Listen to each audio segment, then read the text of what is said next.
Buenos días. Vamos a orar y iniciamos hoy. Vamos a iniciar de manera diferente hoy. Señor, te damos las gracias por la fidelidad tuya, Señor. Cada mañana, Señor, has sido fiel. Honramos tu nombre, Dios, y que tú recibas la gloria en todo, Señor. Enséñanos, muéstranos el camino, la vereda, la senda. Señor, que tú seas nuestro pan, Señor, nuestro pan diario, Señor, nuestro anhelo, nuestra necesidad, Señor. Que tu palabra nos enseñe, que tú nos muestres tus secretos, tus anhelos para con nosotros, para con nuestro hogar, con nuestra familia. Damos gracias, Señor, por lo que has hecho, Señor, en estos días con nosotros, por hablarnos. Simplemente te rogamos que nos sigas hablando, que nos sigas mostrando, que nos sigas tocando, Señor, que nos sigas cambiando. Gracias te damos, Señor, por tu fidelidad hacia nosotros, por tu lealtad, Señor, al estar a nuestro lado, Señor, y trabajar en personas tan imperfectas como nosotros. Te damos gracias, Señor, por estar aquí, por enseñarnos, por reabrirnos cada día. En el nombre de Jesús. Amén. Ok, vamos a iniciar. Vamos a Santiago capítulo 5.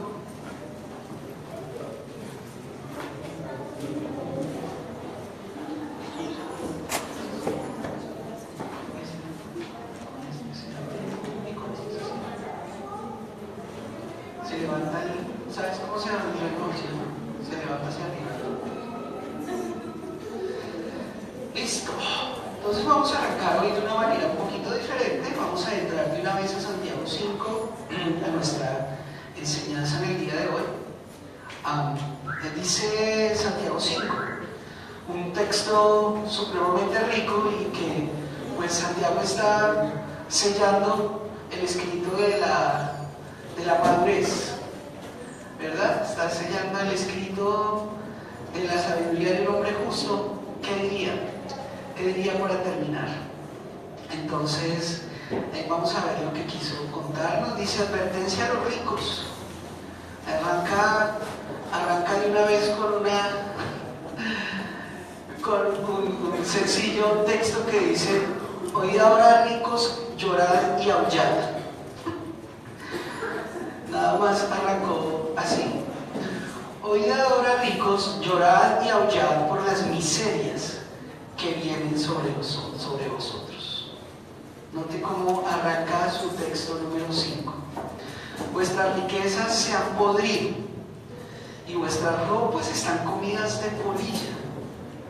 Tremendo, ¿no? Vuestro oro y vuestra plata se han oxidado. Su herrumbre será un testigo contra vosotros y consumirá vuestra carne como fuego. ¿Sí?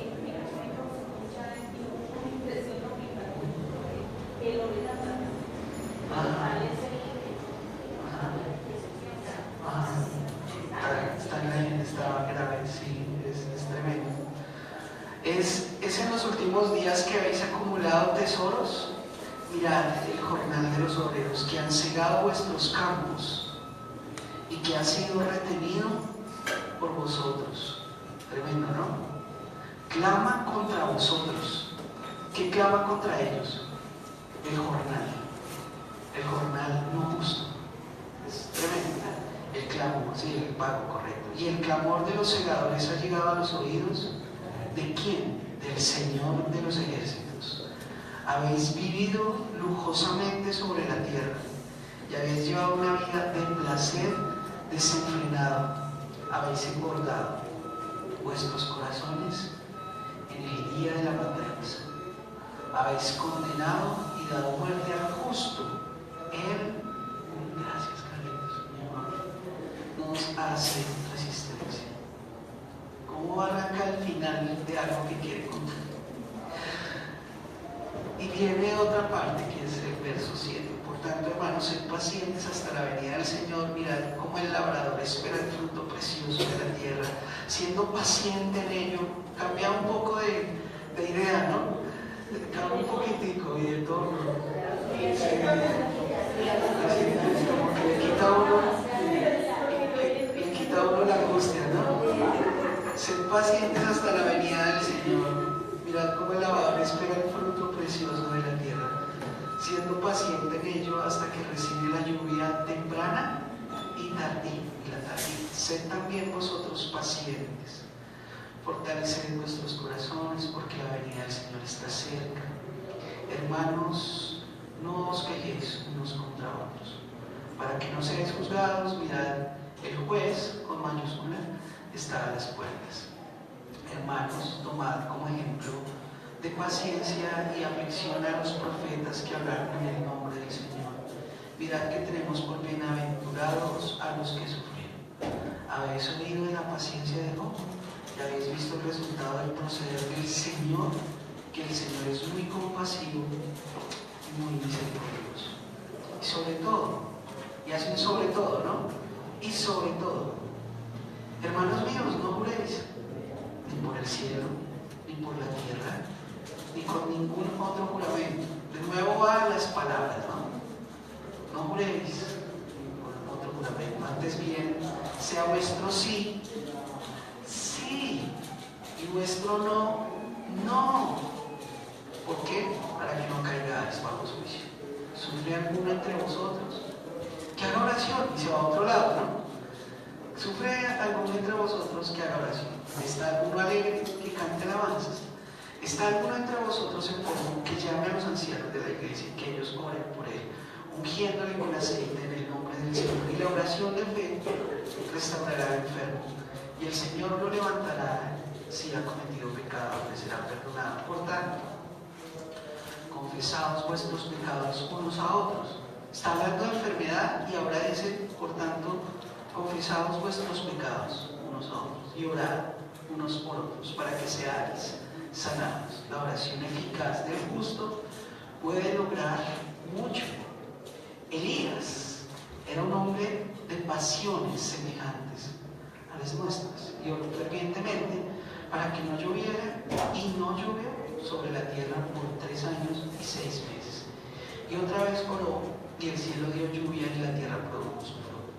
Hermanos míos, si alguno de entre vosotros se extravía de la verdad y alguno le hace volver, sepa que el que hace volver a un pecador del error de su camino salvará su alma de muerte y cubrirá multitud de pecados. Este último punto es el que vamos a tratar en el video, y el resto vamos a tratar de cubrirlos en el día de hoy. Vamos a arrancar, si ya lo tenemos. Sí, gracias. Vamos a arrancar entonces para que llenen su vida del día de estudio con el bosquejo general del capítulo 5. Y vamos a ir en el bosquejo general como número 1, las riquezas. Dale. Ups, me pasó otra vez. Las riquezas, las reacciones y el arrepentimiento. No sé por qué se me pasó otra vez. Las riquezas, las reacciones en el punto número 2, que es del 5, 7, 13, y el arrepentimiento, 5, 14, eso dentro del bosquejo general. Riquezas, las reacciones y el arrepentimiento. En el punto número 1 es el bosquejo general. Ahí para la primera línea para llenar bosquejo general. La primera línea es bosquejo general del capítulo 5. ¿Está bien? Y en las reacciones, correcto, para llenar en el punto número 2, ahí en Romano, ¿verdad? Donde dice 5, 7 al 13 son las reacciones. Perdón, se me pasó a mí, no sé por qué. Las reacciones. Vamos al punto número 2, dice la estructura del capítulo 5. Estructura. Ahí donde dice 2, estructura del capítulo 5. Y dice, ahí está bien, estructura. ¿Y cómo vas, va bien?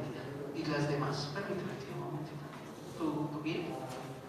Entonces aquí vamos 1, el bosquejo general del capítulo 5, está el 1 romano, después el número 2, las reacciones, número 3, el arrepentimiento. Y aquí en el punto número 2, dice la estructura del capítulo 5. Gracias. Dice la prueba de la paciencia. Gracias. Aquí es la prueba de la paciencia. En el número del 2, el 1, la prueba de la paciencia. Aquí, la prueba de la paciencia. La prueba de la paciencia que soporta en la estructura. La prueba de la veracidad en el 5:12. La prueba de la oración en el 5:13-18 y la prueba de la verdadera fe 5:19. ¿Estamos bien hasta ahí? ¿Estamos bien? Okay. Vamos con los pasajes clave. Los pasajes clave están en el 5:14, dice: ¿está alguno enfermo entre vosotros? Llame a los ancianos de la iglesia y oren por él. ¿Verdad? Ese es un pasaje controversial. Ahorita lo vamos a ver. ¿Por qué? Porque la oración salvará, pero no dice sanará, sino dice salvará. Dice después, 5:16, dice: confesaos vuestras ofensas unos a otros y orad unos por otros para que seáis sanados. La oración eficaz. ¿Noté? ¿La oración qué? Eficaz. Eficaz del justo. Eficaz. Puede mucho. El 4, panorama de Santiago. Vamos ahí. Entonces vamos a hacer el recuento ya de todo lo que es el capítulo, todo lo que es Santiago. Ya vamos al panorama general. Entonces arranca el sufrimiento, lo que vimos en el capítulo 1, del verso 1 al 16. El sufrimiento ayuda a madurar al hombre. El número 2, ahí dice el estudio de las escrituras. Ahí está en la parte de abajo, ¿sí? Lo que está sombreado ya es todo el panorama de Santiago completito. Ya hoy terminamos. Y arranca diciendo que su sufrimiento le ayuda a madurar. Que si usted estudia las escrituras, le ayuda a madurar. Que si usted es sincero, ayuda a madurar. Que el servicio le ayuda a madurar. Que hablar rectamente ayuda a madurar. Que la sumisión a Dios ayuda a madurar. Y ahora vamos hoy mirando 4 temas. Vamos a ver 3 en clase y 1 en el video, que es el sacrificio personal. Están ahí en la pantalla. El sacrificio personal, dale al siguiente si quieres, ahí está para que lo llenen. El sacrificio personal ayuda al hombre a madurar, que es el 5 del 1 al 6. La paciencia ayuda al hombre a madurar, 5, 7 al 11. La oración ayuda al hombre a madurar, 5, 12 al 18. Y en el video vamos a ver el número 10. ¿Está bien? Entonces el 7 dice: el sacrificio personal ayuda al hombre a madurar. En el capítulo 5, y vamos a ir del 1 hasta el 6. ¿Estamos bien? ¿Estamos bien hasta ahí? Listo.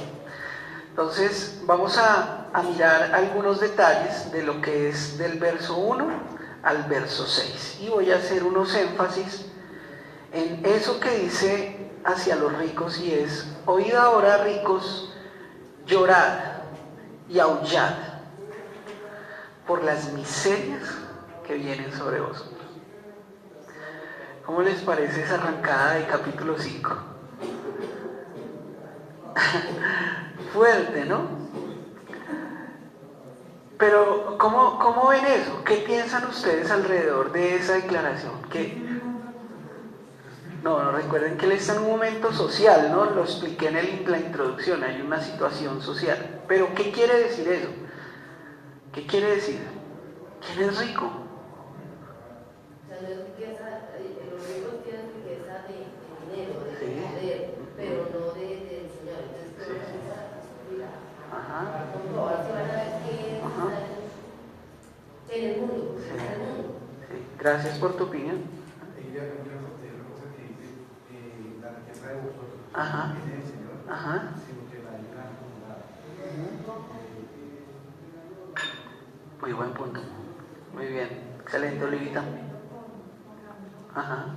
Esa riqueza es para aquellas personas que vienen al Señor, Ajá. vienen a Ajá. la Ajá. palabra para ellos, pero hay ricos Ajá. cristianos que Sí. Sí. son sabios. Gracias por tu opinión, Olivita. ¿Qué más? ¿Por qué dice eso? Yo pensaba más cuando leía eso porque dice hoy ahora. Sí. O sea, es como haber vivido durante un tiempo Ajá. en sus riquezas, en su esplendor, como que dice también la pastora sin tener al Señor. Sí. Pero entonces dice, ya se la gozaron, quiero que lo tienen. Ajá. Ajá. Yo no necesito nada, o sea, yo tengo dinero y yo hago lo que quiero, vivo como quiero, listo, pero ahora. Ok, gracias. Entiendo que hay muchas formas de ser rico, y una de las que habla Santiago es que aquellos que han sido aprovechados con los trabajadores, Muy bien. Sí. Sí. y han acumulado riqueza para ellos. Ajá. Y Muy bien, muy bien. Tiene mucha relación con todo lo que han dicho. Muy bien. Yo veo que dice, habéis engordado nuestros corazones. Ajá. Nuestros corazones engordados están enfermos. Sí, correcto. Muy bien, Olivita. Excelente observación. Muy bien, muy bien. Me parece muy chévere. ¿Sí? ¿Qué opinan los jóvenes?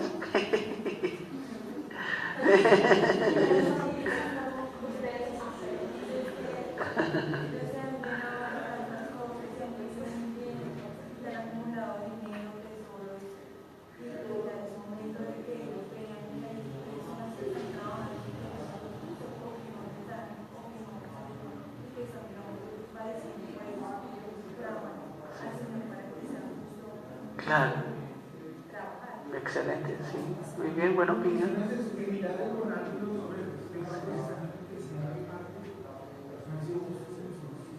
Correcto. Eso está muy bien la reflexión. Muy bien. Sí, sí. Miren, que yo pensaba igual que ustedes. Y miren que en el texto en el griego, para el texto del rico, es lo que intentaba decir Santiago era que un rico es aquel que cuenta con más de lo que necesita. Cuenta con más de lo que necesita. Y esto, cuando yo lo leí, me hizo pensar en el pastor Jairo. ¿Por qué? Me hizo pensar en él y en su armario de la ropa. La primera reflexión y todo lo que explicaban alrededor del texto del rico en griego me hizo pensar en él. Y es que él solamente tiene los zapatos que necesita y los pantalones que necesita y las medias que necesita. Él saca todo el tiempo. Yo muchas de mis camisas son del pastor porque me las regalan. Todo el tiempo está sacando ropa porque no la necesita.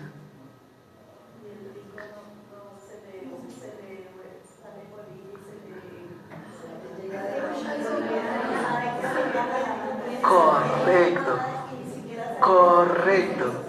Entonces mi reflexión a mí dice, ahora yo lloro y yo aúllo porque tengo más de lo que necesito. Porque mi armario me dice a mí que soy rico. Es que hay gente que tiene acumulado y nosotros tenemos acumulado y nosotros tenemos más de lo que necesitamos. Entonces la reflexión está diciendo, nuestra reflexión directa dice uno, como lo dijo allí, ellos son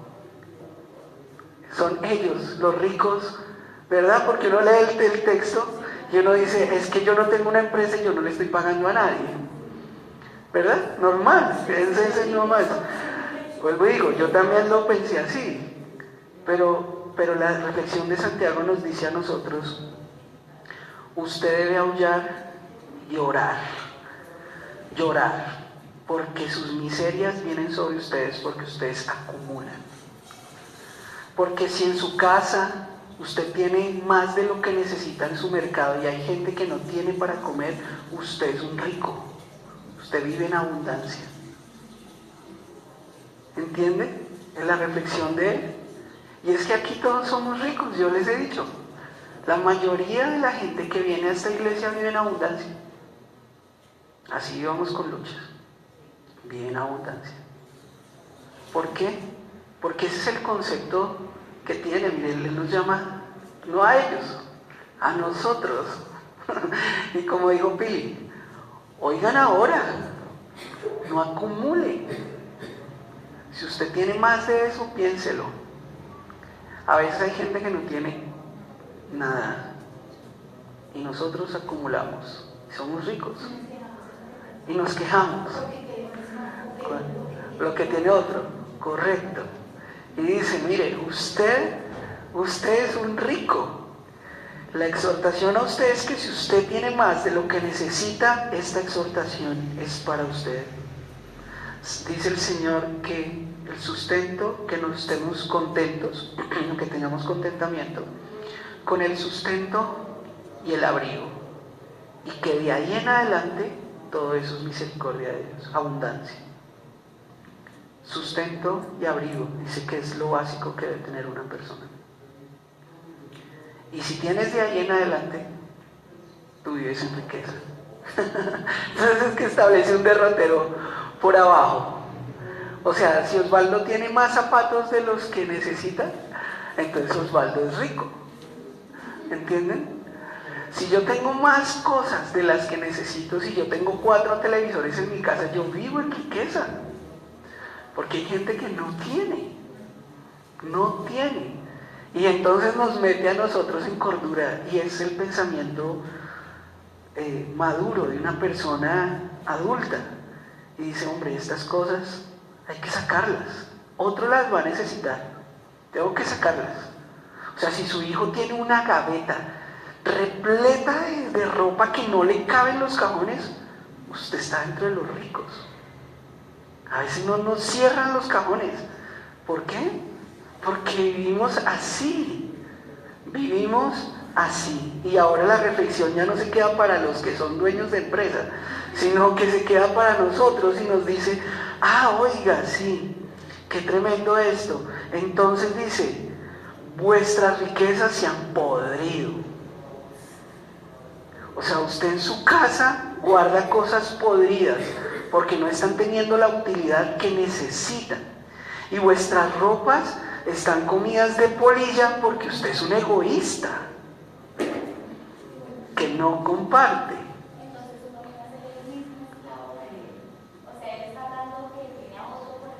Ajá. Claro, porque yo no estoy compartiendo con los demás lo que es mío. Parte de lo que vivía la iglesia en persecución, que fue lo que tocó ahorita Osvaldo, la situación social, era que la iglesia vivía en una situación muy difícil. Habían viudas, habían huérfanos, habían situaciones alrededor de eso. Por eso yo quise, y la imagen que se me vino cuando estaba estudiando, eso fue la del pastor. El pastor Jairo, siempre él está dejando lo que se pone, y ya. Él no tiene ahí más cosas. Pero a veces tenemos armarios y armarios y armarios y armarios de ropa que nos ponemos una vez en el año y que lo ponemos y lo dejamos ahí porque muchas veces son asuntos emocionales con cosas. Es que ese fue la chaqueta la chaqueta que me regaló Pepe hace 50 años atrás y yo no la puedo dejar porque, imagínense, es mi situación emocional. Entonces, emocionales, hacemos vínculos, hay un sentimiento hacia eso, ¿no? Una emoción alrededor de eso, y dice la polilla se lo va a comer. Vuestro oro y vuestra plata, su chaqueta y su joya y su vaina se ha oxidado. Está ahí metida en una gaveta por tiempo. ¿Qué les sobra? Sí. Eso lo va a consumir como la carne el fuego, porque usted está siendo un necio y se va a ir para el infierno por ser tan necio. Note, aullad y llorad, aullad, llorad, aullad, llorad. Eso es como un lamento. Es que el que se va para el infierno va a llorar y va a aullar allá, porque la situación es que aquí su carne se va a ir al fuego por ser tan egoísta y acumular lo que no necesita. No, pero venimos a la iglesia. La reflexión de Santiago va mucho más allá. A mí también, a mí también. Claro, porque ¿recuerdan? ¿Quiénes son los que se engañan? Los demás, los que se engañan son los demás, no yo no soy el que me engaño. Sí. Los que se engañan son los demás, no yo. Los ricos son los otros, no yo.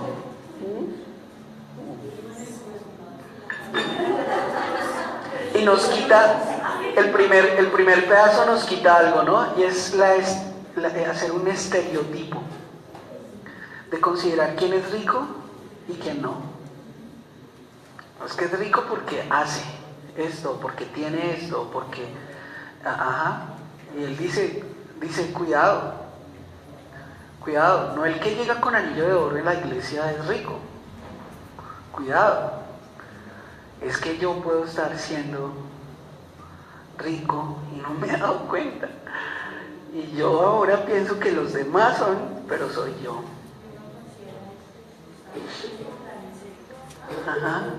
Sí, exacto. En los últimos días dice que habéis acumulado tesoros. ¿Qué es un tesoro?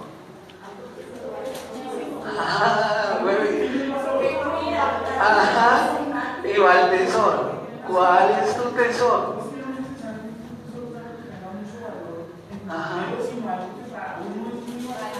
Claro. Correcto, muy bien, nos va. Claro, puede ser algo. ¿Qué representa para nosotros nuestro tesoro? ¿Qué está nuestro tesoro? ¿En dónde está? Ahí. Pero es que ha estado hablando que estas cosas materiales, eso se va a acabar, que todas estas cosas que no estemos... Y dice nuevamente, está terminando, ¿no? Y dice, nos coloca en posición, nos coloca en lugar. Tú habéis acumulado tesoros, tú habéis acumulado cosas allí. Y va muy bien, como lo dijeron, a una situación directa, a la situación social del momento, que es nuestra realidad.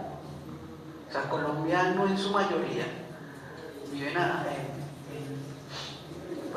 abundancia, sino en pobreza. Viven en situaciones muy difíciles. Y habla acerca de una situación social directa y habla sobre la clase obrera. Y dice, que aquí es ya lo que ustedes comentaron, dice, ¿cómo exhorta a los ricos perversos? Y en este caso, no como en el caso de Timoteo, que Timoteo tenía gente rica dentro de su congregación. O sea, Timoteo tenía personas de dinero dentro de su congregación, gente rica. En esta exhorta a ricos que están dentro de la iglesia, pero que son malvados. Gente rica que está dentro de la congregación de Jerusalén que son perversos, que su único interés era aliarse con la iglesia para hacer negocios. Uy, aquí se puso difícil la cosa. Gente rica, gente que va a las iglesias, a las congregaciones, a hacer negocio. O sea, está exhortando, y esto es muy normal en nuestro tiempo, y es la facilidad con que la congregación puede volverse una casa de mercaderes. Con fácil, como pasó con el Señor Jesús, ¿lo recuerdan? Las mesas y todo eso. Y dice que aún ahí en ese momento habían personas que querían aliarse con la iglesia para hacer negocios, porque su Dios es el dinero. Y esto lo llama Santiago una prostitución de la bondad y de la generosidad de Dios. Una prostitución de la bondad y la generosidad de Dios. Y dice, cerrando este texto, dice, viene un castigo divino para aquellos que quieren utilizar la iglesia como un modo de lucro, y Él nos hace resistencia. La situación aquí es que están colocando, es una perversión de la bondad utilizar la casa de Dios para el enriquecimiento, y lo está exaltando de frente y con todas las ganas de decir que allí hay una situación que va el Señor a juzgar, y que lo va, él dice, habéis condenado y dado muerte al justo, Él nos hace resistencia. No solamente estaba hablando de la situación social, del pago justo a los jornales, y que hay gente que se enriquece, lo sabemos, ¿verdad? Sabemos que hay gente que maltrata al obrero, al campesino. Ayer oramos por eso en mi grupo de la tarde, que se enriquece, que a costilla del trabajo tan fuerte de algunos sin pagar lo justo. Y hay una exhortación directa aquí, una intención directa a decir que nosotros debemos pagar justamente, que debemos pagarle a todos justamente. ¿Recuerdan que Él es el justo? Y nos cuenta la situación de personas dentro de la iglesia que viven con lujos a costa del trabajo de los demás. Y a mí esto me sorprende mucho del Evangelio de la Prosperidad. Ahorita hay un libro que salió, se los voy a compartir en algún momento, que escribió un amigo mío, y que habla acerca de la situación de los extremos en la iglesia y el equilibrio dentro de la iglesia alrededor de las situaciones de dinero. Y es una cosa llamándoles mercaderes a personas que se enriquecen, teniendo comunidades tan pobres dentro de las personas que asisten a su iglesia. Y eso está mal, y acá dices, pervierten la piedad.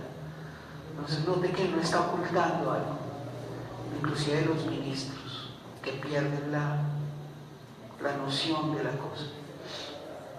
Y habla acerca de la gente que está y la situación de los lujos sobre la tierra, que llevan a un placer desenfrenado constante, y que eso es una cosa muy fácil de que aparezca dentro de la iglesia. Me encanta tanto Pablo como Santiago porque no nos ocultan las cosas, nos están contando la situación, no las maquillan, nos está hablando de nosotros, de los que asisten y de los que están afuera. Me hago entender, en una situación de una advertencia a los ricos que podemos ser nosotros, el que asiste y el que está afuera. Estamos todos en la misma colada. La situación en esto es cómo vamos a reaccionar alrededor de la situación. No nos la oculta, no nos oculta que en la iglesia hay prostitución de la bondad, tanto del asistente como del líder como del que está afuera. No nos lo oculta. Está siendo honesto, claro, y exhorta a que no seamos perversos. que nosotros todos podemos ser perversos. Y es una cosa delicada. Él dice, quiero afirmar aquí en las cosas podridas, comidas por la polilla y enmohecidas, dice la necesidad de acaparar. Es una cosa que tenemos dentro de nuestra comunidad. Dice, usted es un acaparador del vestido, de la comida, del dinero, y todo está sujeto a descomposición, a robo, a fuego y a la pérdida. Usted reflexione, si usted es una persona que tiene cosas que se le pueden podrir, comidas de polilla pueden ser. Si usted sigue guardando, puede eso ser comida de polillas. No se lo dio a otro. Y alrededor de eso estoy pecando porque no comparto las cosas, y eso, si usted no lo brinda, se lo va a comer una polilla. Es egoísmo y se puede enmohecer, se puede llenar de moho, y es una causa sujeto a descomposición, robo, fuego y a pérdida. Dice que en los días postreros, dice que está entre la primera y la segunda, cuando toca ese texto, ese pedazo que dice días postreros, está tocando entre la primera y la segunda venida de Cristo. Y reprende a los ricos que viven como si el Señor no fuera a regresar, a los perdidos. Está a los ricos, claro, los de afuera, porque no somos nosotros. Nos reprende a nosotros, a los ricos que hacen mal, y a los de afuera, para que entre la primera y la segunda vez no vivimos como si el Señor fuera a regresar. ¿Quién conoce cuándo va a regresar el Señor? Nadie. Ricos que oprimen, dan un mal testimonio, obviamente, si asisten a la iglesia, y defraudan a las personas que trabajan para ellos. Esto está prohibido. El pago justo es algo que avala siempre el Señor desde el Antiguo Testamento, y es pagar lo justo. Claro, Señor. En ese punto, nosotros como iglesia tenemos la obligación de sueldo de los pastores. Sí, claro, tía. Sí. Sí. Sí. Pues gracias por... Yo me considero un obrero. Entonces, pues sí. Sí, lo que dice la tía es que a veces los pastores no tenemos nuestro pago, y claro, eso es parte de lo que debe ser justo. Desde el Antiguo Testamento se ha considerado que el obrero sea digno de su salario. Gracias, tía. Dice el Señor Sabaoth, dice que hay una persona que va a vengar a aquel que no se le paga justamente, y es el Señor Sabaoth. Ese es el texto que se utiliza ahí, y utiliza el texto del hebreo, no del griego. El Señor Sabaoth, S-A-B-A-O-T, Sabaoth, velada. El Señor Sabaoth, el Señor de los ejércitos. Ese es el Señor de los ejércitos, el Señor Sabaoth. El Señor utiliza el texto del hebreo, no adelante, sino el del hebreo, ¿verdad? El que se paró allá con ellos, ¿no? Cuando fue a conquistar Canaán. El Señor Sabaoth oye el clamor del trabajador defraudado. El Señor venga a causa del pobre. El comandante de los ejércitos celestiales con todas sus huestes participará en el juicio hacia aquellos que no dan justamente su pago a aquel que trabaja. Me llamó mucho la atención. El Señor de los ejércitos, como lo toca ahí, y sus huestes celestiales, toca un término de milicia, vengará el no pago pronto y justo del trabajador. O sea que si tenemos un juez o pues un jefe opresor que no paga justamente, a él lo va a juzgar el Señor de los ejércitos, el Señor Sabaoth. Eso es bien social, ¿no? Eso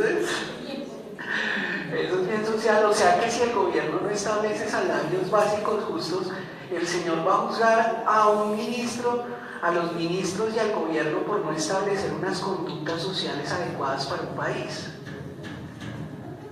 O sea que si yo no pago alrededor de lo que realmente es justo como empresario, el Señor de los ejércitos, el Señor Sabaoth, va a juzgar eso directamente y va a establecer un juicio. Dice después que la vida extravagante, dada a los deleites, que se caracteriza por la satisfacción individual, tarde o temprano la persona pierde el control de las áreas de su vida. Establece ahí dentro del final de ese texto. Una persona dada a los deleites, tarde o temprano pierde el control de las áreas de su vida. Y dice, además, y lo trata bien fuerte, dice, el ganado engorde, ¿cierto? Que se prepara para la matanza. Note, él dice, no llama a la matanza al que está delgado, dice que hay ricos, o sea, nosotros podemos ser el de la congregación o el de afuera, cualquiera. Si acumulamos, nos preparamos ¿para qué? Para la matanza. Estamos engordando, estamos rechonchos. Que si nosotros somos de esos ricos que tenemos más de lo que necesitamos, nos preparamos para la matanza. Estamos listos para ser sacrificados en el juicio divino. Estamos listos y estamos preparados. ¿Por qué? Porque a pesar de la exhortación, haremos lo que sea por guardar un estilo de vida. Haremos lo que sea por guardar un estilo de vida. Y para aquellos que escuchan la exhortación y no lo hacen, están condenados y sentenciados. Por eso habla del juez del capítulo. Yo ya tengo, miren, les soy honesto, tengo una caja en mi casa lista para traer acá. O sea, yo tengo una caja. Tengo una caja para repartir. Una caja así.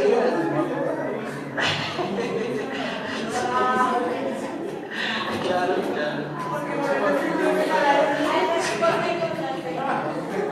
Sí.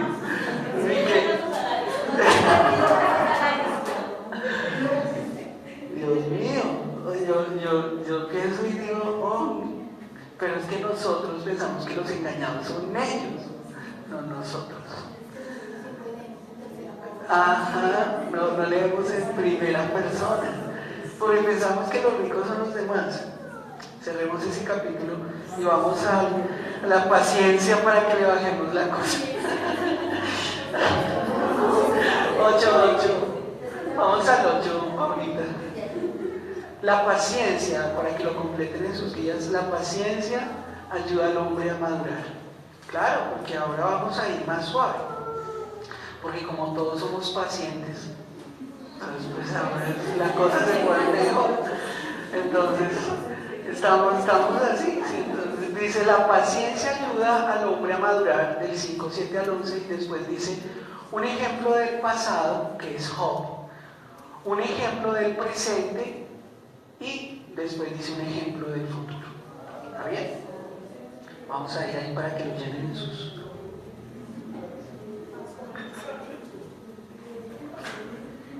Entonces, lleva 3 momentos. Este texto del 7 al 11, que obviamente dice que el hombre maduro es aquel que tiene paciencia. O sea que no somos maduros cuando somos impacientes. No, pero que nos digan inmaduros no aguantan. Ejemplo del pasado. Dice, tomad como ejemplo de paciencia y aflicción a los profetas que hablaron en nombre del Señor. Mirad que tenemos por bienaventurado a los que sufrieron. ¿Habéis oído de la paciencia de quién? Y nos coloca a Job, nadie más. Y habéis visto el resultado del proceder del Señor, que el Señor es muy compasivo y misericordioso. ¡Qué belleza! Ajá, Job. Entonces vamos a hablar sobre Job. Un hombre que soportó con paciencia el sufrimiento y fue bendecido por su perseverancia. Santiago exhorta con Job a los creyentes porque Job muestra el propósito del sufrimiento. Ay, no, pero ¿cómo así? No. Creímos que esto era un camino de rosas. Pero el ejemplo de la paciencia y de la madurez se da alrededor del sufrimiento y recuerda el carácter del Señor, el cual es una fuente de consolación, misericordia y compasión. En muchos textos bíblicos Dios muestra como su carácter, y es el del consolador. ¿Por qué muestra o por qué dice que el sufrimiento, no por masoquista, sino porque Él es consolador, abundante en consolación, en misericordia? Nos muestra una relación entre sufrimiento, carácter y madurez alrededor del sufrimiento.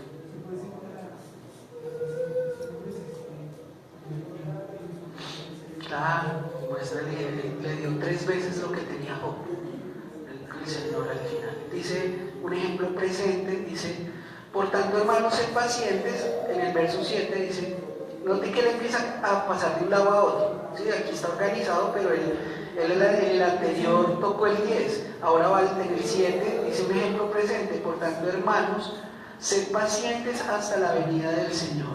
Mirad cómo el labrador espera el fruto precioso de la tierra, siendo paciente en ello hasta que reciba la lluvia temprana y la tardía. Entonces habla de paciencia. Dice paciencia con personas. No, pero es que no, yo no. Señor, dame paciencia, pero no con personas. Paciencia con personas y no tanto a pruebas o a circunstancias. En la realidad de lo que quería decir el texto aquí. Es paciente con personas. Porque uno dice, volvemos a la misma, ¿no? Pues sí, a la prueba yo soy paciente. ¿Nota? Uno dice, pues a la situación yo soy paciente. Bueno, tengo una enfermedad. Entonces yo soy paciente con la enfermedad, pero con la gente no.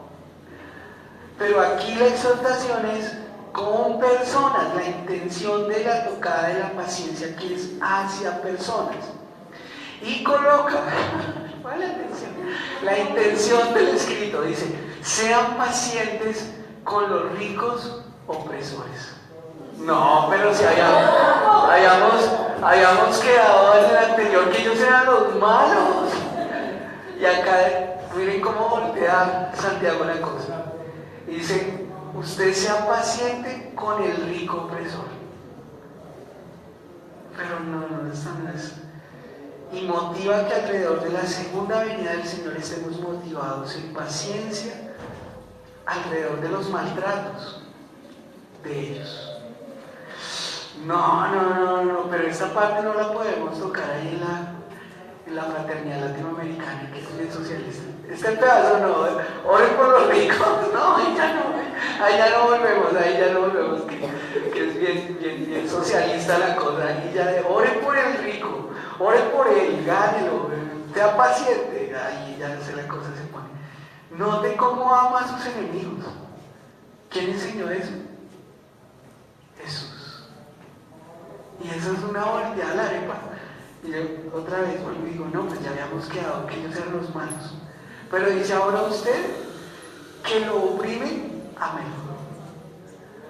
Y se devuelve la torta. Tremendo. Lluvia temprana y tardía. La lluvia temprana y tardía cae en Israel de octubre. La lluvia temprana cae entre octubre y noviembre. ¿Y qué hace? Ablanda el suelo. ¿Qué va a hacer? El cual va a ser plantado entre octubre y noviembre. Llueve en Israel. Y esa es la lluvia temprana. Y dice, y en marzo y abril llega la lluvia tardía. La lluvia tardía es para la primavera y es para la cosecha. Entonces, de octubre a noviembre es la temprana y de marzo a abril es la tardía. Una tiene una intención de ablandar para que se pueda entrar la semilla y la otra es para recoger, para la cosecha, correcto. Entonces dice aquí, como el labrador espera con paciencia entre la lluvia temprana y la lluvia tardía, así debe esperar el creyente la segunda venida del Señor, entre la primera y la segunda venida. O sea, la primera es la lluvia temprana, la primera venida del Señor, y la lluvia tardía es la segunda venida del Señor. Mientras que eso, como el labrador, recuerden que estaba dando un ejemplo presente, dentro de eso, nosotros que somos los labradores, debemos esperar al Señor.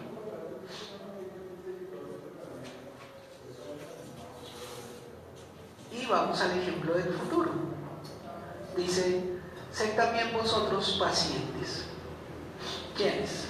Nosotros. Dice, fortalezcan sus corazones, porque la venida del Señor está cerca.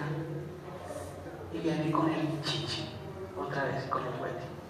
Hermanos, no os quejéis, no se quejen unos contra otros, para que no seáis juzgados. Uy, no, pero no, ¿cómo así? ¿No es ya el juicio porque me quejé? Sí, el juez está en la puerta. Primero fortalezcanse y afírmense, porque les vengo con el más otra vez. Fortalezcanse y afírmense. Y eso es un compromiso del maduro. La persona madura se afirma. ¿Qué significa fortalecer y afirmarse? Compromisos, resuelto, firme y valiente. No claudica en la persecución y se acerca la segunda venida de nuestro Señor, y esas personas ayudan a mantener a los demás firmes. Fortalecerse y afirmarse. Están ahí firmes como el labrador entre la venida del Señor. Compromiso, resolución, firmeza, valentía. Dice, no se quejen, el juez está delante de la puerta. Santiago presenta a Cristo como un juez, a punto de abrir el tribunal para llamar a juicio. Santiago dice, hay un juez en la puerta que va a hacer un juicio, por eso no se quejen. Pero no dice, uy, el juicio, la vaina, decir el Señor, el trono, la vaina, está listo para llegar, tremendo. ¿Y quiénes van a llegar ahí? Los que se quedan. Me parece, es que muestra como un plano como muy inmenso, ¿no? Eso es una cosa pero increíble. El juez, la puerta, el trono, viene el juicio y llega y dice, ¿quiénes van a estar ahí? Los que se quedan. Pero Señor, yo me quejo. Es que son los demás los que se quejan, no yo. Los que tienen una actitud quejambrosa hablan de su pecado. Y según Filipenses 2:14, pierden el galardón por esto. Los que se quejan. Tremendo, ¿verdad? muy tremenda esa reflexión, muy allá y muy acá, ¿no? Muy del cielo y muy de la tierra, muy clara. Para ellos, sí, para ellos, para los demás. 9. Vamos al 9. La oración ayuda al hombre a madurar. Y es del 5:12 al 18. Y vamos a mirar sobre todo afligido, cante alabanzas, enfermo y ungir a los enfermos, y con esto terminamos. Vamos, la oración ayuda al hombre a madurar, 5:12 al 18. Dice el 12, sobre todo, de manera especial haga hincapié en esto. La forma de hablar de una persona suministra evidencia de su condición espiritual. De nuevo, no, pero es que Él es el que hace milagros. Dice, haga hincapié en esto. La forma de hablar de una persona es la evidencia de su condición espiritual.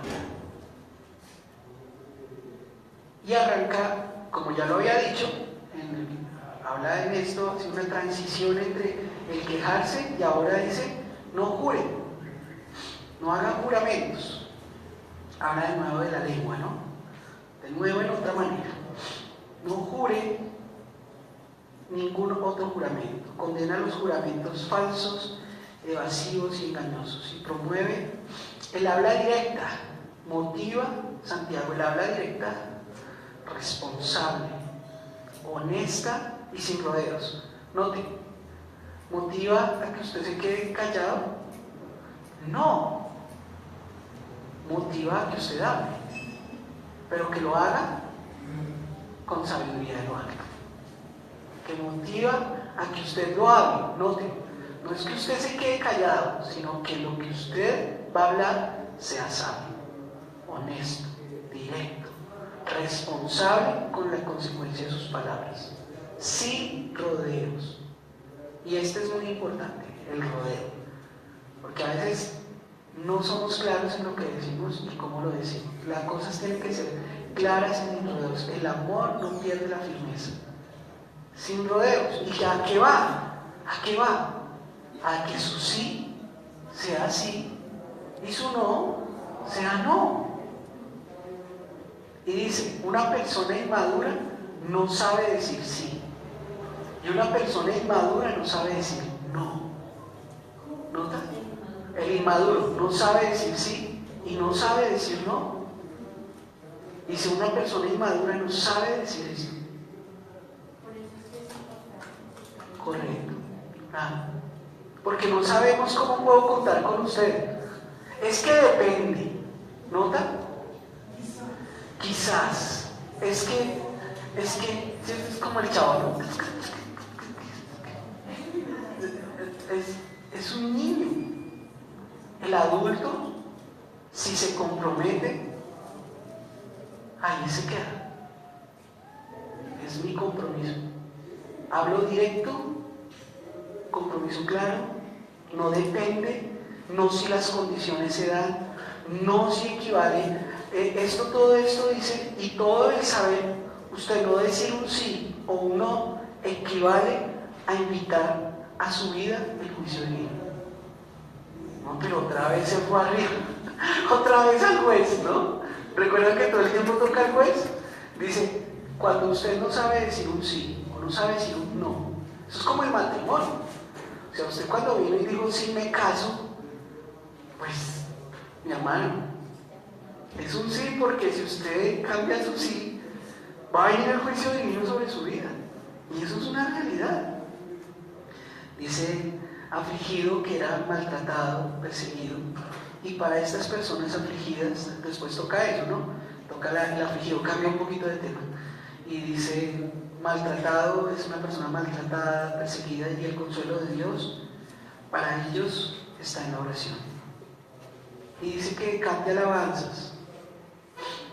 Y aquí en la persecución, o cuando estamos afligidos, no es fácil cantar alabanzas. Y dice que cuando, pero mire, note, no, pastor, estoy deprimido, estoy triste, no voy a la iglesia. Note que ahí dice, usted cuando esté afligido, cuando esté mal, cante alabanzas. Y es que dice, la alabanza al Señor no tiene que ver con una canción, tiene que ver con su corazón. Usted cante con su corazón. Así en su mente no lo tenga, usted cante con lo que hay en su corazón. El cantar no tiene nada que ver con la mente, tiene que ver con mi corazón. Y dice, y aquí viene la parte de la unción a los enfermos. Oh my gosh, se me fue el tiempo. La unción a los enfermos, dice bien complicado este texto. Y aquí voy a hacer unas premisas alrededor de esto. Dice el texto, ¿sufre alguno entre vosotros? Haga oración. ¿Está alguno alegre? Cante alabanzas. ¿Está alguno entre vosotros enfermo? Va dando como la situación, ¿no? Está dando respuestas y dice: ¿están los enfermos entre nosotros? Llame a los ancianos de la iglesia y que ellos oren por él, ungiéndolo con aceite en el nombre del Señor. Y la oración de fe, en este caso, dice: restaurará al enfermo, en la versión de las Américas, pero en la versión 60 dice: salvará al enfermo. Y el Señor lo levantará, y si ha cometido pecados, le serán perdonados. Como la Reina Valera fue la que vemos por tantos años, y se salvará, pues voy a hacer una aclaración. Aquí está un poquito más clara en la versión de las Américas, una traducción más fiel. Entonces, por eso la quise tocar esta, porque este tema es muy controversial alrededor de salvación, pero la versión de las Américas tiene una versión más fiel que la versión Reina Valera. Y es que la unción de los enfermos, gracias, es para restaurar y no para enterrar, ¿verdad? Que es algo de la Iglesia Católica, la extrema unción, ¿no? La extrema unción, o sea, primero, cuando llama a la iglesia, si no lo sabían, pues así lo hace la iglesia, llaman al anciano, al padre, al cura. El bien es para la extrema unción, sí, sí. Yo no sabía, y es un solo término, extrema unción, yo nunca he sido un católico, entonces no sabía. Entonces dice extrema unción, ese es un solo tema. Y entonces viene el cura y ya, cuando lo unge, suerte que ya se fue. Entonces había que hacer la claridad, no es para enterrar, sino para restaurar. El primero, la unción cristiana es para restaurar. Nunca los ancianos perdonan pecados, porque dice, ¿verdad? Dice que cuando vengan los ancianos, ellos ungen y se han perdonado sus pecados. No son los ancianos. Los ancianos no salvan, no perdonan pecados. Dios es el único que perdona pecados. No es que se trate de sanadores, se trata del grupo de ancianos, o sea, líderes maduros de la iglesia. No es el tipo de sanadores, o un grupo de élite, o bueno, no sé. No se trata de eso. Están llamando a gente madura que ore. Simplemente están pidiendo eso. Recuerden que el término de anciano, obispo y pastor en la Biblia y en el griego es el mismo. Anciano, obispo y pastor es el mismo término. Acá tenemos 7 pastores en esta comunidad. 5 pastores en esta comunidad tenemos. Tenemos 5 obispos, 5 ancianos, 5 pastores en esta comunidad. Que 2 trabajamos de tiempo completo, pero tenemos 5. Está Edgar, Guaine y Julián. Son los otros 3 ancianos. Y el compa, perdón, me contaron. 6 somos 6 ancianos en esta comunidad. Ya que si el enfermo debe solicitar la presencia de los ancianos, ¿quién lo solicita? Muy bien. El enfermo solicita al anciano. Hay una iniciativa. ¿Por qué? Y eso me gustó mucho. Yo no lo había investigado antes. Ya que si ellos van a la persona es porque esta persona tiene un corazón contrito y arrepentido, y que la oración del anciano va a incluir que él pueda confesar sus pecados. O sea, la persona que solicita que vengan a orar por él debe tener una intención de que está arrepentido por sus pecados. No, pero es que la sanidad y la confesión de pecados, ¿cómo es la cosa? Y ahí va a mirar por qué. Es un escrito con mucha sabiduría. Ungir significa un acto de usar aceite. En el específico que utilizaba aquí en el término que estaba utilizando Santiago es el oliva, el aceite de oliva, que era, oliva es un remedio. Las olivas machacadas. Las olivas machacadas.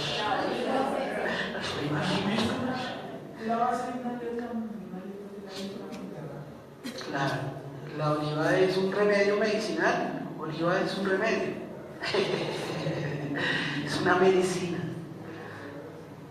antigua, común del Antiguo Oriente. El aceite tenía un valor terapéutico, tenía efectos medicinales. El buen samaritano aplicó aceite, ¿lo recuerdan? Al que fue maltratado de sus heridas. Ahora, Santiago nunca dice que el verso que esto será lo que sanará o restaurará al enfermo. El aceite no tiene algo milagroso, es un símbolo. Ni siquiera la oración que hacen ellos, ni siquiera tiene un efecto mágico, pues la oración del anciano. La oración de fe sanará al enfermo. Este salvará, o como dice la versión 60, o restaurará, como dice la versión que leímos. No es que salva de la eternidad, sino de ser librado del sufrimiento y va a buscar una alternativa de sus pecados. Y no dice nada sobre que el aceite tenga algo mágico. La intención de usar aceite es simbolizar de manera tangible que se encomienda a esa persona al milagro curativo de Dios. ¿Lo notan? ¿Quién es el que hace el milagro? Dios. No es ni la oración, no es el aceite, no es el encargado, es Dios. Es como una ayuda a la fe. Pero entonces, ¿para qué? ¿Para qué va un anciano y para qué el aceite y para qué la cosa? Cristo, recuerdan que Cristo, cuando fue a hacer un milagro, aplicó saliva, pero él podía hacer sin tocarlo y sin salir. Correcto, solo correcto, y ni siquiera en el lugar, ¿verdad? Podía estar la otra persona a kilómetros y declaraba el milagro y lo hacía, pero ¿por qué usaban saliva, ¿verdad? Para simbolizar evidentemente, mediante el contacto físico, la sanidad que Dios iba a realizar. Por eso lo hacía Jesús. Un contacto físico. El aceite en el Antiguo Testamento se usaba para separar o para identificar, en un sentido, cosas o personas con Dios. Entonces, el aceite mostraba una distinción,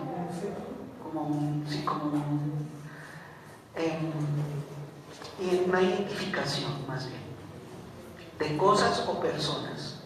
Jacob ungió la piedra, recuerden, yo lo prediqué acá, y no era para sanarla, ¿o sí? Jacob ungió la piedra y no era para sanarla, era para identificarla de que pertenecía al Señor. Se usó en relación con los sacerdotes en Éxodo 29, en Levítico 8, los profetas lo usaron en Primera de Reyes 19-16, con los reyes, Samuel ungió a los reyes en Primera de Samuel 10, en Primera de Reyes 19. ¿Y qué simboliza?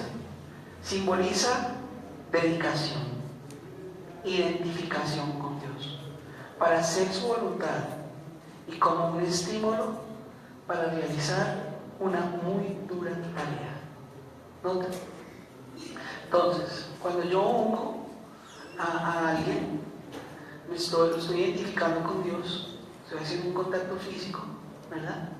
Y además de eso, por ejemplo, lo identifico para una labor que va a iniciar, que va a ser dura. Cuando Samuel ungía a David, por ejemplo, o a Saúl, lo estaba identificando diciendo: usted no sabe lo que se le viene pierna arriba. ¿Sí? Le está diciendo: mire, el Señor va a estar con usted porque lo que viene es duro. Entonces, por ejemplo, lo sugiero, un libro lo leí, los padres cuando sus hijos van al colegio, los ungen, porque lo que les viene es duro. No solamente por las notas y las cosas, sino por la lucha que viene, ¿me hago entender? Las profesoras y el avance que deben tener. ¿Está bien? Santiago habla en el verso 16: debemos confesar nuestras ofensas unos a otros. Dice: ¿qué relación tiene esto con la enfermedad? ¿Sí? Claro, claro. Ajá.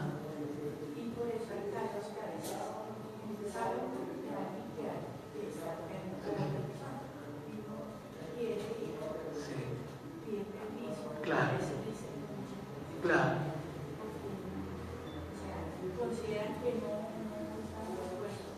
Claro.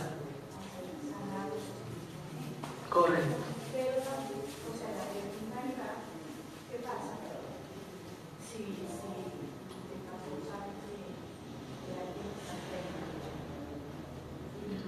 Sí, pues ahí ya es del pastor, ¿no? Esperar. Sí, sí. Se expone, no quiere. Sí, es que, pues, no sé, eso lo hablamos desde la experiencia, ¿no? No hay cosa más alta que llegue el pastor a un cementerio y somos católicos. Y uno ahí, pero es que me llamó el tío, el primo. No, pero no se mete. No, sí, digo, un ejemplo. O sea, no, o sea, digo, es en cuanto a que uno llega a un lugar que no quieren que uno esté. ¿Me hago entender? O sea, muchas veces a mí me ha pasado eso. Si uno llega, por ejemplo, una vez llegué a un entierro y yo llegué y una persona me llamó para que yo fuera. Yo fui. Y llegamos a la sala de velación, ¿no? Y yo me paré y me puse a hablar con una persona mientras tanto. Y la persona vino y me dijo, mira, yo quiero que tú des unas palabras, claro, para eso estoy acá. Lo que necesiten. Unas palabras de consuelo para el hombre, vete conmigo. Y entonces yo estaba ahí hablando cuando viene otra persona y me dice, nosotros somos católicos. Nosotros no queremos sino que esté aquí el sacerdote. Entonces yo le dije, claro que sí, pero pues para mí fue una situación, y inclusive dentro de la familia, pues allá yo le dije, mira, yo por prudencia, en este momento, yo prefiero no participar. No, pero es que yo quiero que esté aquí la iglesia cristiana y la cosa. Y entonces un conflicto ahí, yo le dije, no, mira, no hay problema, porque no hay rollo, yo me quedo acá, inclusive en la celebración del sacerdote, y cuando él termine, pues yo me voy. Y eso fue una situación incómoda, primero porque la persona, uno lo hace porque los hermanos lo llaman a uno en una situación difícil y uno lo hace, pero es que uno da consuelo a la familia porque esa persona ni siquiera había conocido de Dios. ¿Me hago entender? Entonces, a la situación. Claro, pero entonces ahí es la prudencia de ustedes hablar y no colocarlo a uno en una situación de eso, ¿verdad? Depende de como el vínculo familiar que tenga con el Claro. Que si fue Sí, y uno ahí bien incómodo. A los hospitales. Exacto, lo que dice ahorita desde la experiencia. Miren, en los hospitales llega uno, ¿no? Miren, me ha pasado. Llega uno y uno va a entrar, uno con todo el ánimo de ir a orar por el enfermo, ¿no? Llega uno al hospital y entonces uno va a entrar y la mamá o el tío, el que... Yo no, ¿qué hice? Sí, ¿qué hice? Ya me salgo, ¿no? Porque no puede haber mucha gente. Ya me salgo. Yo no, buenas tardes, sí, venía a orar por el enfermo. ¿Está bien? Yo siempre pregunto, ¿está bien? ¿Ven la situación de esto? Gracias a Dios por los que están abiertos a recibir y que uno llegue al enfermo la mayoría de las veces, no son contadas las excepciones. Están gracias por estar acá, o sea, gracias por haber venido, por todo. Una vez llegué a un enfermo y entonces íbamos a orar y yo llegué y entonces dije, bueno, voy a orar y empiezan, no muy duro, pasito, no se acerque mucho porque se cansa. Sí, entonces, es que yo no me voy a dar, o sea, que me voy a poner a gritar o qué, yo no voy a hacer nada. O sea, entonces, todas esas prevenciones alrededor de un momento es supremamente alto. Por eso es que dicen, hombre, qué bueno que se haga y que se llegue, se expone a uno de esas cosas, pero acá dice, con sabiduría Luis Santiago, espera que lo llame, espera que llame. Y sobre todo porque dice, como lo voy a tocar ahorita, y que ya se me fue el tiempo, dice, el verso ese dice, une la confesión con la enfermedad. Confesión y enfermedad. Note que Dios dice, muchos de ustedes están enfermos cuando va a hablar de la Santa Cena. Y muchos han muerto cuando habla de la Santa Cena. ¿Por qué? qué habla de eso? Note que dice que es un recordatorio del Señor, pero dice, usted analícese, pruébese a sí mismo, porque muchos han comido la Santa Cena y han muerto. Uy, no, eso está complicado. Dice, confesar nuestras ofensas unos a otros tiene una relación directa con la enfermedad. El pecado no confesado produce sufrimiento. Y aquí voy a decir algo entre un paréntesis importante, y es que estoy buscando las palabras. La Biblia, cuando habla de la enfermedad, habla no necesariamente todas las veces de que es consecuencia del pecado, porque ya lo vimos que puede ser una prueba de Dios. Pero la primera reflexión que Santiago deja alrededor de la enfermedad es si usted está pecando. O sea, que sí viene la enfermedad por pecar. Sí viene por pecar. Porque usted ha sido necio en pecar. No le está eximiendo. Note que empieza hablando, todo el capítulo 1 habló sobre que era prueba y que de eso iba a sacar el oro. Pero también dice, aquí dice, analícese. Su primera reflexión debe ser si usted está en pecado, porque la consecuencia del pecado es la muerte. Por eso yo coloco como ¿cómo se llama eso? Como peajes. Yo voy a hacer unos peajes. Voy a hacer unos momentos donde usted tiene que parar en la vida y pensar si está pecando, recordándolo con la Santa Cena.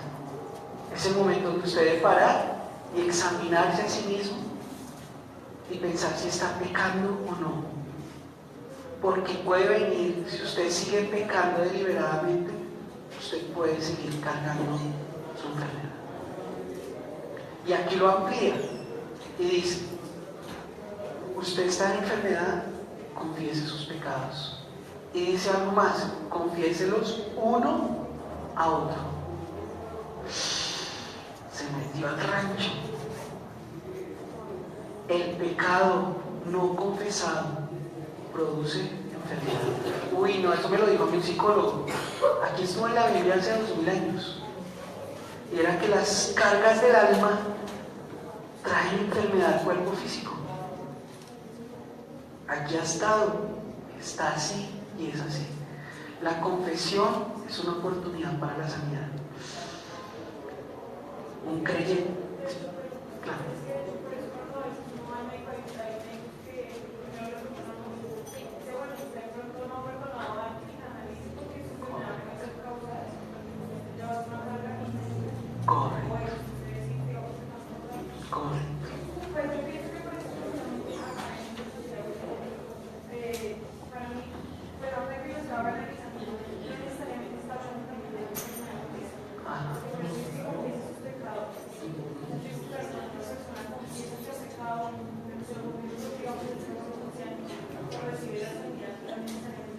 Claro, muy bien.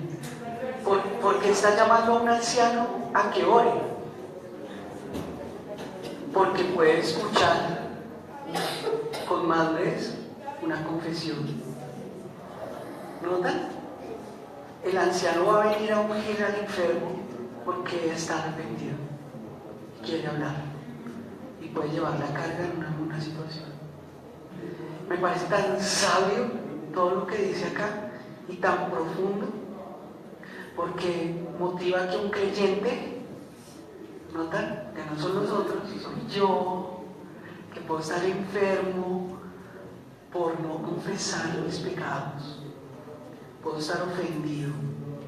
Santiago motiva a que yo confiese mi pecado y que me puedo estar enfermando por no confesar mi pecado. Dice, a fin de que Dios pueda bendecirle en el espíritu y físicamente. ¿Recuerdan él? Decía el Señor, ok, esta persona está enferma, te perdono tus pecados. Jesús. Pero ¿cómo así no le va a sanar físicamente?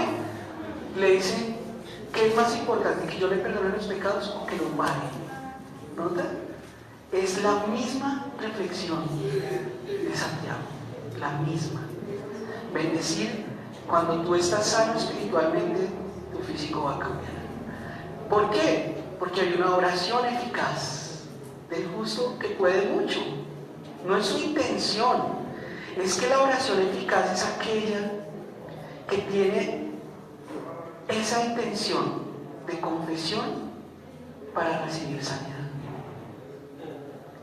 Esto dice que cuando va a orar por los enfermos, debe haber una intención también del anciano apasionada porque hay un arrepentido que se está arrepintiendo. Y cita directamente que el anciano debe tener una intención clara y es la energía y el apasionamiento por lo que está pasando. Y toca a Elías, que Elías produjo o pidió que se frenaran las lluvias por 3 años y 6 meses y pasó. Y motiva a que esa sanidad venga por la restauración de relaciones mediante la confesión, y que esto es orar efectivamente, que todo tiene una profundidad tremenda, porque siempre lo hemos usado. No, vamos, la oración del justo puede mucho, pero ¿qué es la oración del justo? La oración del justo es mi intención de tener una intención fuerte, pero al mismo tiempo de que él está confesando sus pecados y que eso es eficaz lo que está haciendo él. ¿Por qué? Porque ahí sí va a ser sano y ahí se va a restaurar y va a estar bien. ¿Por qué? Porque está confesando su pecado. Santiago menciona a Elías como un ejemplo fuerte y firme de oración alrededor de esto. Vamos a ver en esta semana el video. Me voy a tomar unos minutos la próxima clase de familia para tocar el libro. Ya para terminar, espero que les haya quedado. Es que este texto es muy completo, se ven 4 temas, solo que me demoré un poquito. ¿Sí?